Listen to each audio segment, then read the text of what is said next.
Alors, bipez-moi tous mes sœurs au Canada. Bipez-moi tous ces arrivants-là. Tous ces nouveaux arrivants. Bipez-les-moi, s'il vous plaît. La vidéo aussi, c'est pour vous. C'est pour la nouvelle génération que je vois arriver au Canada depuis un temps. Bipez-les-moi. Parlons-en aujourd'hui.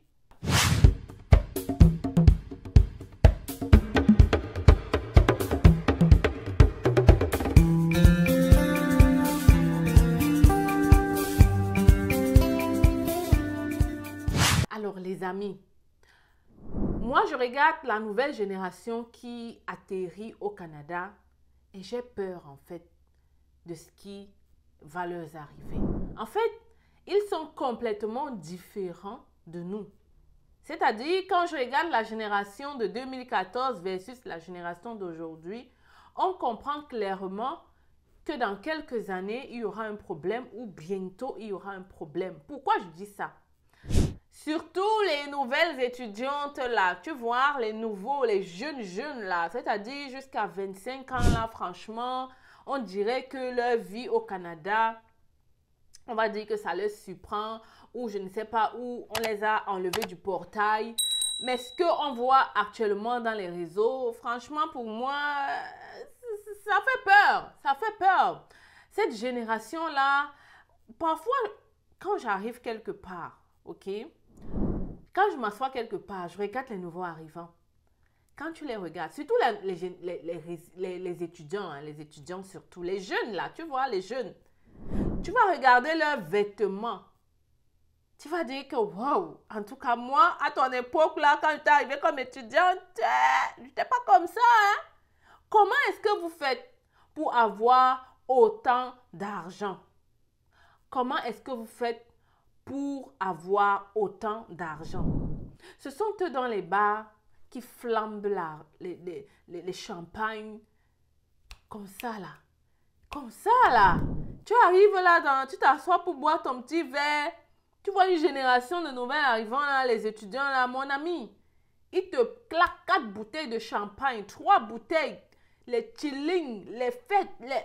Waouh! Vous faites comment? À notre époque, là, quand on sortait ensemble, là, on cotisait. On achète une petite bouteille de whisky, là. Aujourd'hui, le whisky, là, n'est même plus bu dans le Canada. On consomme maintenant un autre style de whisky, là. Tu entends le prix de ça dans les bars, tu dis, tiens, c'est une seule personne qui paye ou c'est combien de personnes qui payent, en fait?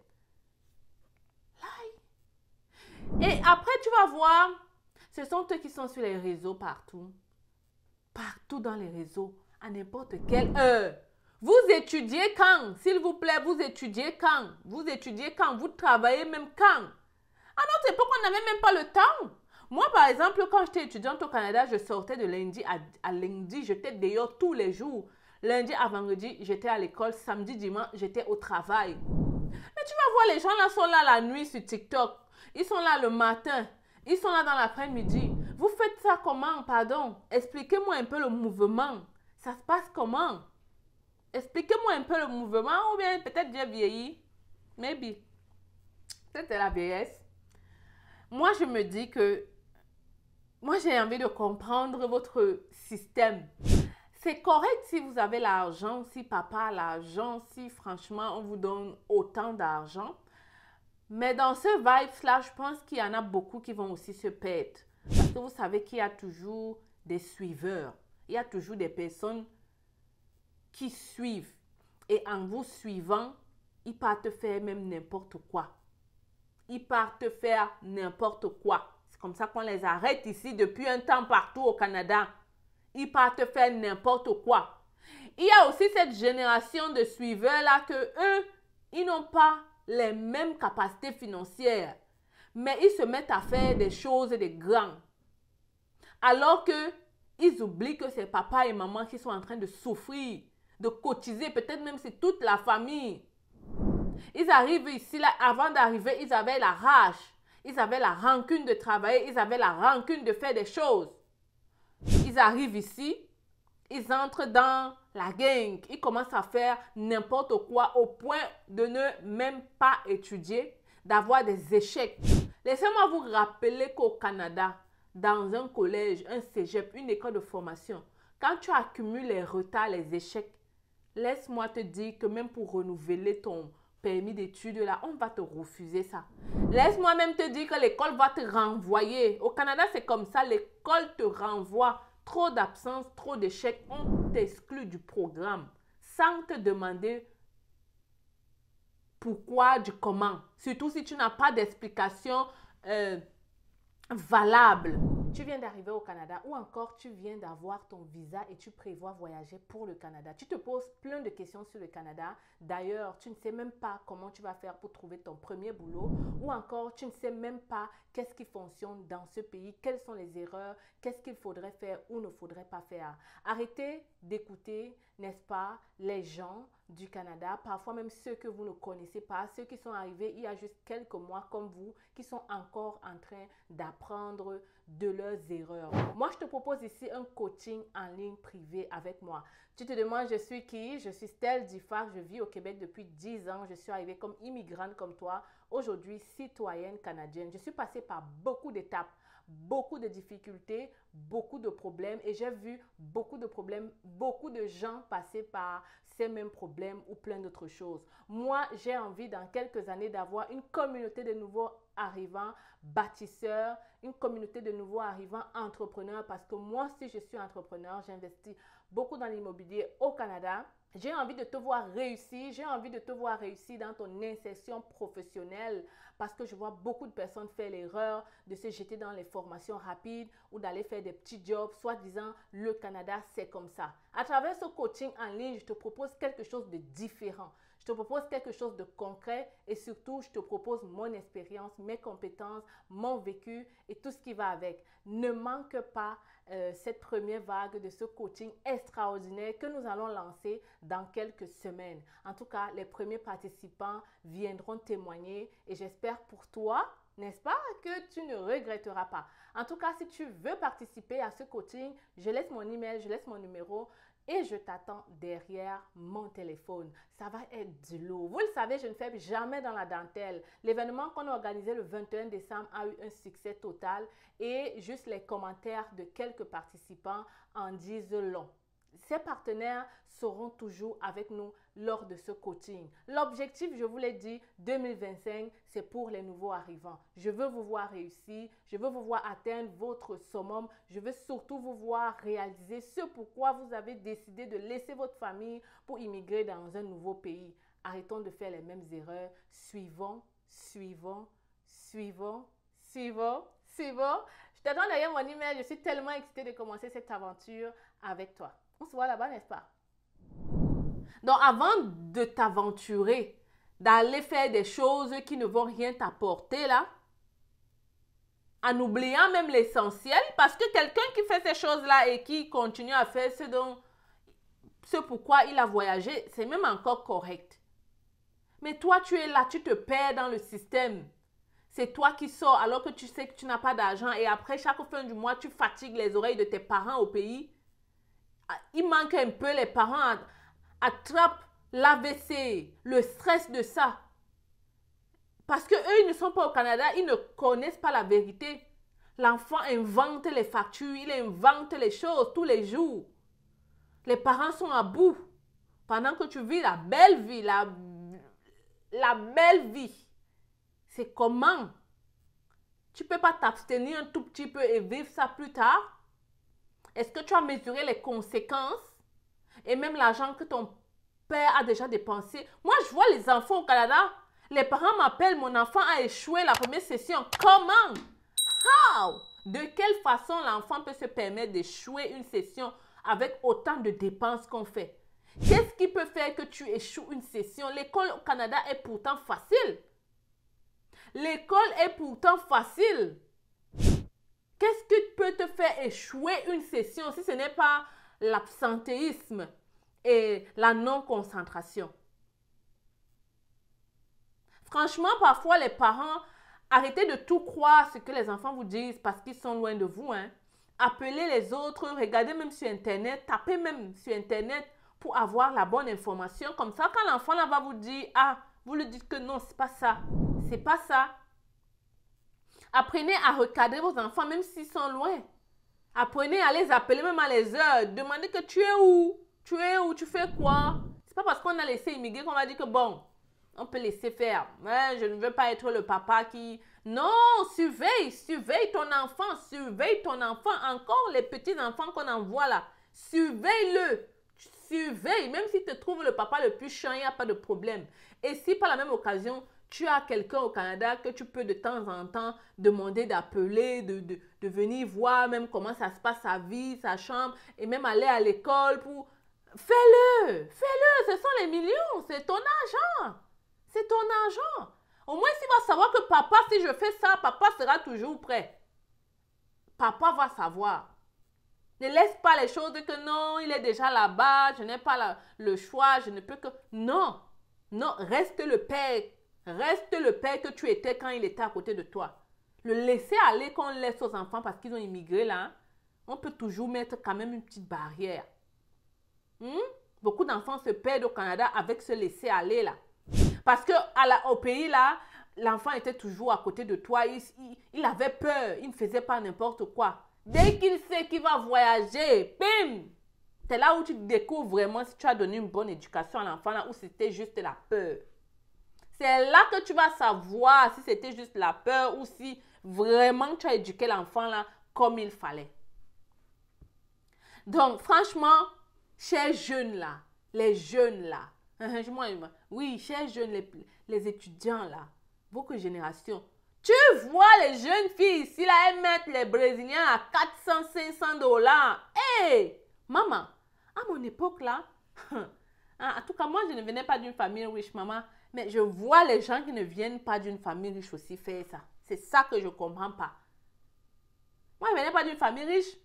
Moi, les magasins où nous on partait, c'était les magasins, tu vois, les magasins de friperie là. Aujourd'hui, les enfants là, elles commandent sur commande. Il y a le nouveau site là, de vente en ligne là. Elles vont te dire que c'est moins cher. Mais quand ça commence à être beaucoup, ce n'est plus moins cher. Quand ça commence à être beaucoup là, c'est de l'argent pareil. De l'argent qui pouvait te servir à faire autre chose. Pourquoi vouloir être stylé à tous les prix? Non!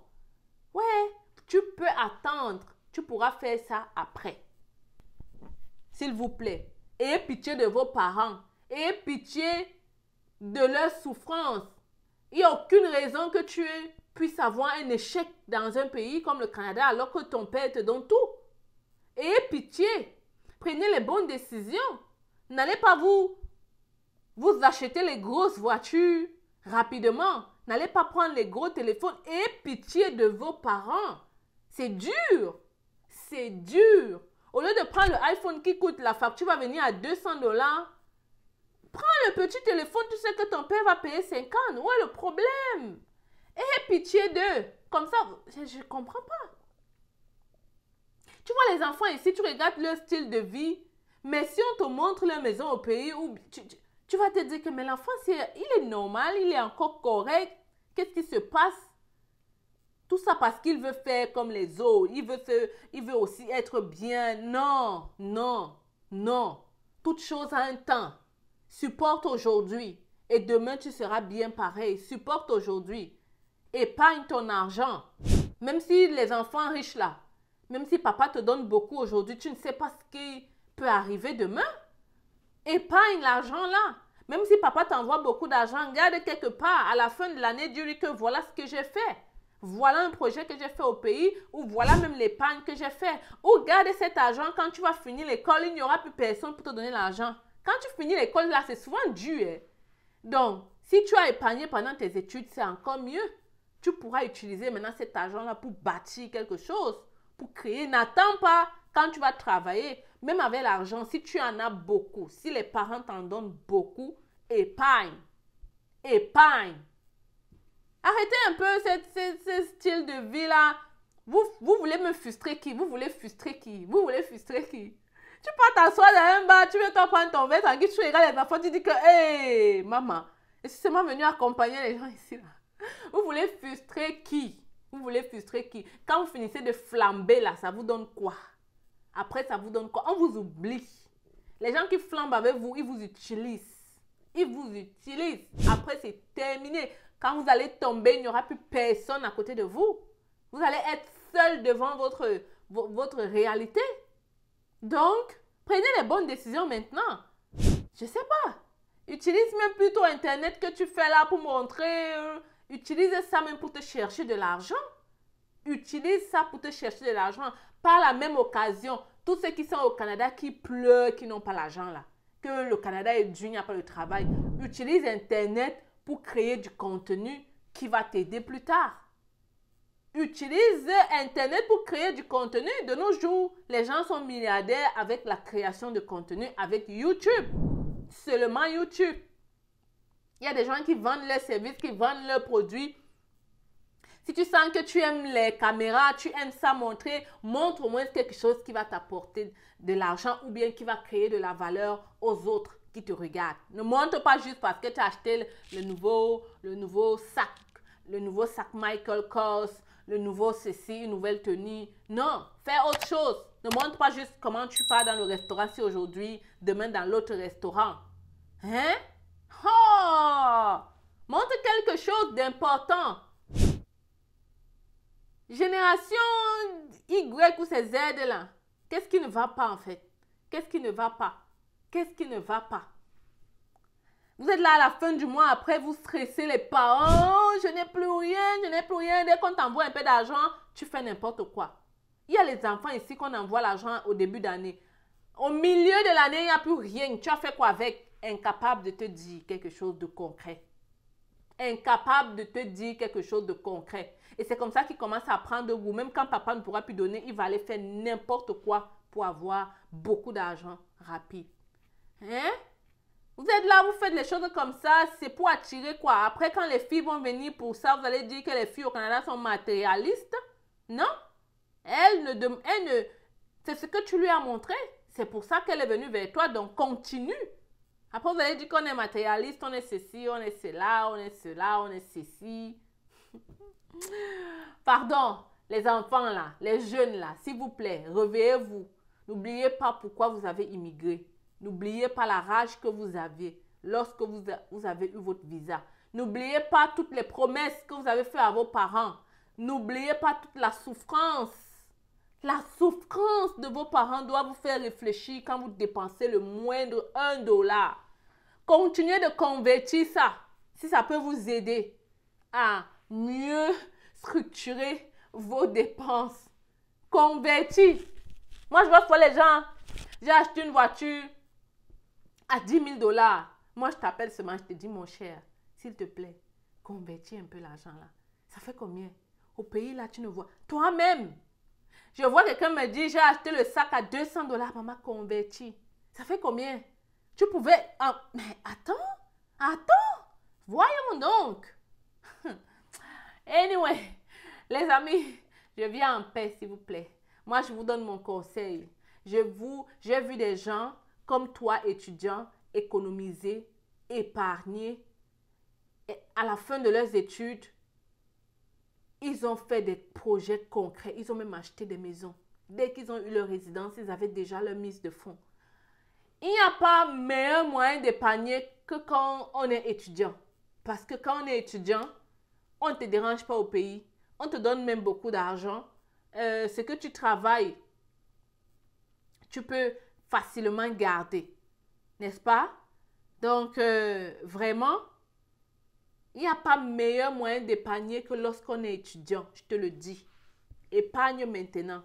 Ça va t'aider plus tard. Je parle surtout à ceux qui en ont, hein. Ceux qui n'en ont pas, évidemment, vous épargnez pour payer vos études, vos frais de scolarité. Mais ceux qui en ont, épargne. Épargne. Ne te dis pas que j'ai beaucoup d'argent. Non, épargne. Ça va t'aider plus tard. Et tu vas peut-être venir me dire merci. N'est-ce pas? Voilà, je vous laisse ici. On se retrouve dans une autre vidéo. Pour le moment, portez-vous bien. Et juste petit rappel, le coaching est prévu pour la fin de ce mois. Je laisse le lien ici. Inscris-toi aujourd'hui. Coaching des nouveaux arrivants pour avoir la communauté des nouveaux arrivants bâtisseurs gagnants. Inscris-toi au coaching. N'est-ce pas? Pick up. Tu n'es pas au courant de l'opération sans visa résidence permanente organisée par C'est Facile? Alors, si tu n'es pas au courant, laisse-moi t'expliquer. C'est facile, lance une promotion sur tous les visas de résidents permanents. Vraiment des prix imbattables, jamais vus dans notre cabinet. Tout ce que tu as à faire actuellement, c'est de nous contacter pour en savoir plus. Tu m'écris par email ou à travers ce numéro de téléphone. Les critères de sélection, vraiment, c'est le test de français, l'expérience de travail et si tu as déjà ton évaluation de diplôme. Mais si tu n'as pas tous ces documents, ne t'inquiète pas, on pourra toujours t'aider. Qu'à cela ne tienne, contacte-nous rapidement parce qu'en ce moment, c'est la fête, c'est facile. L'objectif est de permettre à plusieurs d'entre vous de réaliser le rêve canadien en 2025. Je suis avec vous. La fête est terminée, mais c'est facile. On continue, on y croit, on avance parce qu'on a envie de vous voir réaliser ce rêve.